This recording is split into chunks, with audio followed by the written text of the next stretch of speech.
शरीयत इस्लामिया का अगर आप मिजाज देखें तो हमें नेकी करने का हुक्म दिया गया है, लेकिन हमें उससे कहीं ज़्यादा गुनाह से बचने की ताकीद की गई है, क्योंकि गुनाह अल्लाह से नाराज़गी का सबब और ज़रिया है। गुनाह की जो तकसीम सगीरा और कबीरा के हवाले से की गई है, उलमा ने कहा है ये एक दूसरे के मुकाबले में है, वरना हर वो शय जो रब की नाराज़गी का सबब हो वो चीज़ छोटी नहीं होती, वो चीज़ बड़ी होती है। तो सगीरा को कबीरा के मुकाबले में कहा जाता है कि वो सगीरा है, वरना जिस चीज़ से रब नाराज़ हो जाए तो वो चीज़ छोटी नहीं होगी, वो चीज़ बड़ी होगी। इसलिए अपने आप को गुनाहों से बचाना, क्योंकि गुनाह अमल खा जाते हैं। अल्लाह के महबूब अलैहिस्सलाम का एक फरमान है जो हज़रत सौबान रज़ी अल्लाह ताला अन्हु से मरवी है।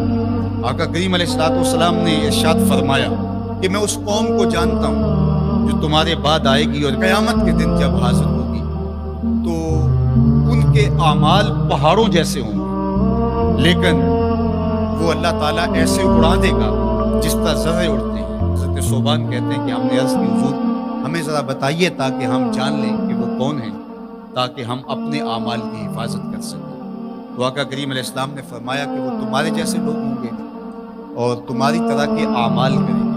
यहाँ तक फरमाया वया खुजूना मिनल लैल कमा ताखुजून, जिस तरह तुम रातों को उठ के इबादत करते हो, जिक्र फिक्र करते हो, वो भी जिक्र फिक्र करेंगे, दीगर आमाल भी करेंगे।